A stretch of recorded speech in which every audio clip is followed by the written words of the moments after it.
विश्व पर्यावरण दिवस वर्ल्ड इन्वायरमेंट डे पूरी दुनिया में 5 जून को हर साल विश्व पर्यावरण दिवस यानी कि वर्ल्ड इन्वायरमेंट डे मनाया जाता है। और ये दिन लोगों में पर्यावरण को लेकर जागरूकता पैदा करने के लिए मनाया जाता है। इस दिन सोशल मीडिया पर पर्यावरण से जुड़े फैक्ट्स शेयर किए जाते हैं ताकि लोग इसके बारे में सजग रहे। और आज हम भी पर्यावरण दिवस के बारे में बात करेंगे कि इस दिन को 5 जून को ही क्यों मनाया जाता है और इससे क्या फ़ायदा होता है।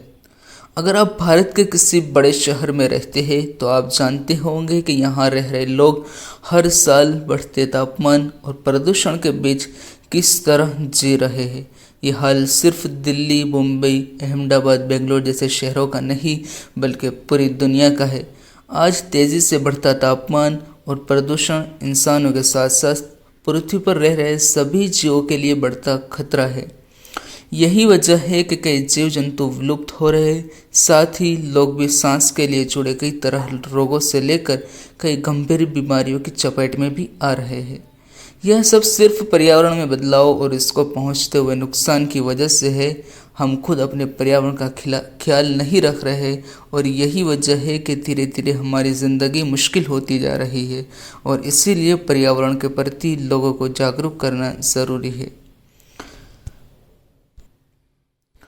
वर्ल्ड इन्वायरमेंट डे वर्ष 1972 में संयुक्त राष्ट्र ने आयोजित किया था। स्टॉकहोम सम्मेलन वर्ष 1972 में संयुक्त राष्ट्र में बुलाई गई पर्यावरण संबंधी समस्याओं पर पहला बड़ा सम्मेलन स्टॉकहोम, स्वीडन में 5 जून से 16 जून तक के लिए आयोजित किया गया था और इसे स्टॉकहोम सम्मेलन के रूप में भी जाना जाता है।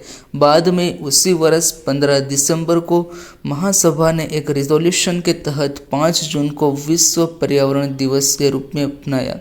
इसके बाद 1974 से 1974 से विश्व पर्यावरण के एक वार्षिक कार्यक्रम के रूप में मनाया जाने लगा ताकि मानव जीवन में स्वस्थ और हरित पर्यावरण के रूप के महत्व को बढ़ावा दिया जा सके और सरकार एवं संगठनों द्वारा कुछ सकारात्मक पर्यावरणीय क्रियाओं द्वारा लागू करके पर्यावरण के मुद्दों को हल किया जा सके।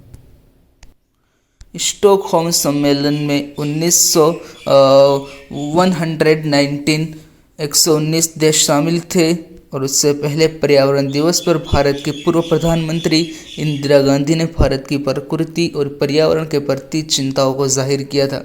सम्मेलन में संयुक्त राष्ट्र पर्यावरण यूनाइटेड नेशन इन्वायरमेंट प्रोग्राम की नींव रखी गई थी और हर साल 5 जून को विश्व पर्यावरण दिवस मनाए जाने का संकल्प लिया गया। विश्व पर्यावरण दिवस का उद्देश्य दुनिया भर में नागरिकों को पर्यावरण प्रदूषण की चिंताओं से अवगत कराना और प्रकृति और पर्यावरण को लेकर जागरूक करना होता है। हर साल इसकी मेज़बानी करने वाले अलग अलग देश होते हैं। 1987 में इसके मेज़बान को बदलने का सुझाव प्रस्तावित किया गया और इसके बाद से ही इसके आयोजन के लिए अलग अलग देशों को चुना जाता है। हर वर्ष 143 देश 143 देश इसका हिस्सा बनते हैं और इसके अलावा इसमें कई सरकारी, सामाजिक और व्यावसायिक लोग शामिल होकर पर्यावरण संबंधी समस्याओं के बारे में विचार विमर्श करते हैं। और इस साल के विश्व पर्यावरण दिवस का वैश्विक मेजबान पाकिस्तान है और इससे पहले 2020 में इसकी मेजबानी कोलंबिया ने की थी।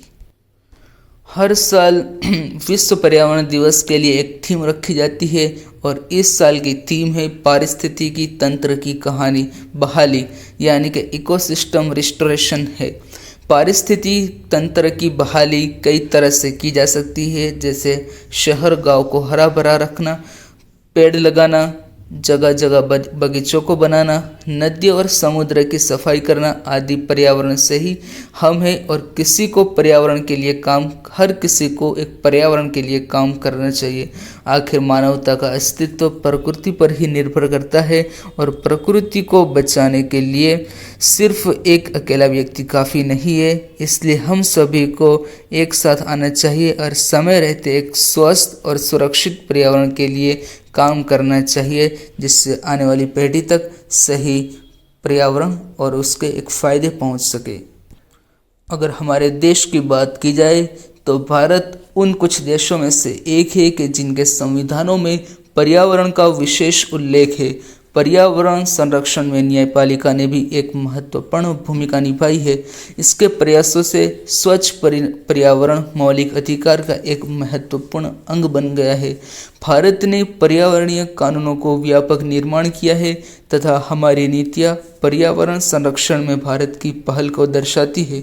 लेकिन दुर्भाग्यवश पर्यावरण संबंधी कानूनों के होने पर भी भारत में पर्यावरण की स्थिति काफ़ी गंभीर बनी हुई है। पर्यावरण का संरक्षण पूरे मानव जाति की जिम्मेदारी है। जनहित याचिकाओं ने पर्यावरण संरक्षण की दिशा में गैर सरकारी संगठन, एनजीओ, नागरिक समाज, सिविल सोसाइटी तथा आम आदमी की भागीदारी को प्रोत्साहित किया है। आज सरकार तथा नीति निर्माताओं की सूची में पर्यावरण प्रथम मुद्दा है तथा वे पर्यावरण संरक्षण के प्रति गंभीर हो गए हैं। पर्यावरण का संरक्षण पूरे मानव जाति की जिम्मेदारी है और हमें ज़्यादा से ज़्यादा पर्यावरण और अनुकूल विकल्प अपनाने चाहिए और आसपास के वातावरण को साफ और हरा भरा रखना चाहिए।